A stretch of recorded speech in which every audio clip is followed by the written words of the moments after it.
Fala pessoal, tudo bem? Professor Álvaro Barros, instrutor da Cisco Networking Academy. Hoje dando sequência ao nosso segundo curso da formação CCNA versão 7, o segundo curso que é o curso Switching, Routing and Wireless Essentials, o SRWE. Nós vamos fazer um pequeno exercício que ajudará na fixação dos conceitos iniciais aprendidos dentro do capítulo 1.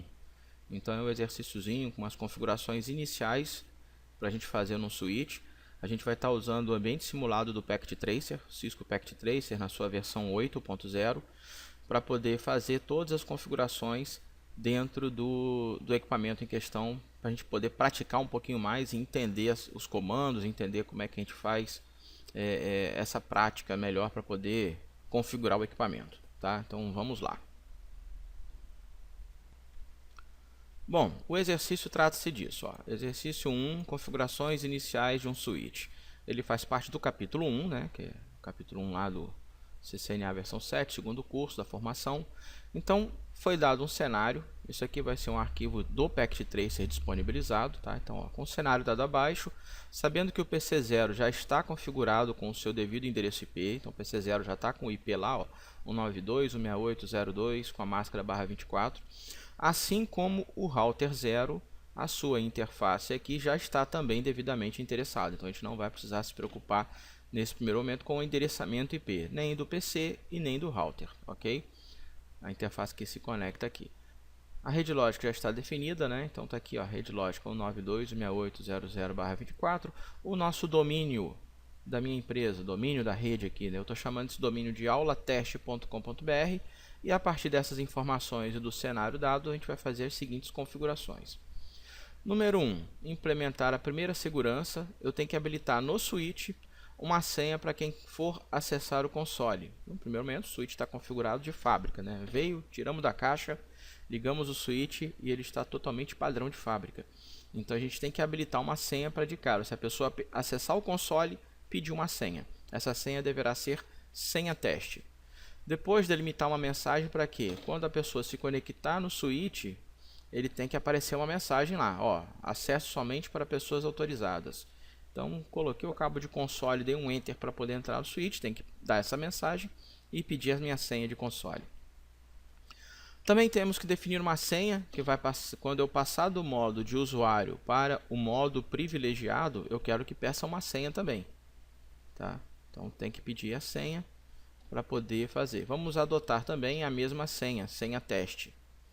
Mudar o nome do switch, o nome do host dele, o nome lógico dele lá, de switch2 para sw-aula. Definir uma VLAN, que vai ser a VLAN de gerenciamento.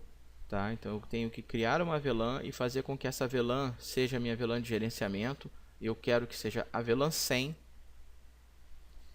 Atribuir o último IP válido da rede dada. Então aqui eu tenho a rede lógica dada. Eu quero que o último IP válido dessa rede, seja o IP que vai ser o IP do switch. Então vai ser o IP que vai ter que ser atribuído lá no switch para eu poder fazer o gerenciamento dele de forma remota.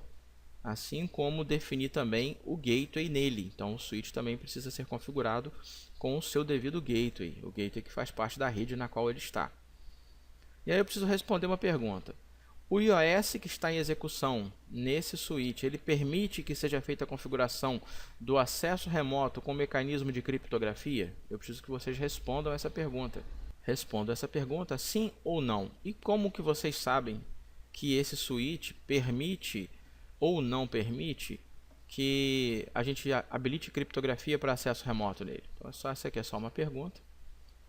A oitava, a gente vai ter que fazer uma configuração para que um usuário específico, e a gente vai ter que criar o usuário chamado administrador, com uma senha definida. Vamos ter que definir a senha dele como acesso, para que possa fazer o acesso remoto desse switch via SSH. Então, ao se conectar, tem que ser exigido o nome do usuário e a senha que nós previamente cadastramos. Também deverá haver um mecanismo de criptografia de ponta a ponta entre o usuário e o switch no acesso remoto, para poder fazer o seu gerenciamento. Não pode acontecer acesso via telnet, então a gente não pode permitir o telnet. E o SSH deverá rodar na versão 2, a gente tem que fazer uma verificação se realmente depois das configurações e tudo certinho, se esse SSH está rodando direitinho como a gente quer. Nona, no switch eu tenho que definir na interface que conecta ao PC, ou seja, na interface de rede do switch na qual o PC está se conectando a ele. Eu quero que essa interface trabalhe no modo duplex de forma automática, assim como a velocidade tem que ser definida automaticamente e o seu MDIX também tem que ser definido automaticamente. Isso na interface do switch que o PC está conectando a ele. Por último, fazer um teste de conectividade do PC para o router. Então, vou fazer um teste de conectividade, se o PC está comunicando com o router. Verificar se houve algum erro na transmissão na interface do switch. Então, eu tenho que ir lá na interface do switch, que o PC está conectado, e verificar ali, dar um comando ali para verificar se houve algum erro naquela transmissão. Tá? Então, a última opção.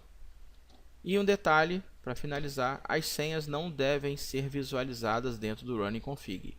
Então nós temos que ter um cuidado que todas as senhas que nós definimos e cadastramos, essas senhas não podem aparecer no Running Config. E depois, é óbvio, temos que salvar toda essa configuração, porque a gente sabe que quando nós estamos fazendo as configurações no equipamento, no switch ou no roteador, num primeiro momento, essas informações elas são inseridas no running config que está em execução. Depois, para que eu salve e no momento em que eu desligar o equipamento e ligar novamente, essas configurações têm que estar registradas e salvas para que elas sejam lidas e executadas novamente.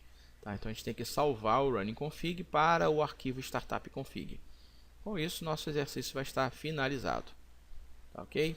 Vamos lá, mãos à obra aí, que depois vai ter uma aula na continuidade, né, com a explicação e a solução desses exercícios. Um abraço aí, até a próxima.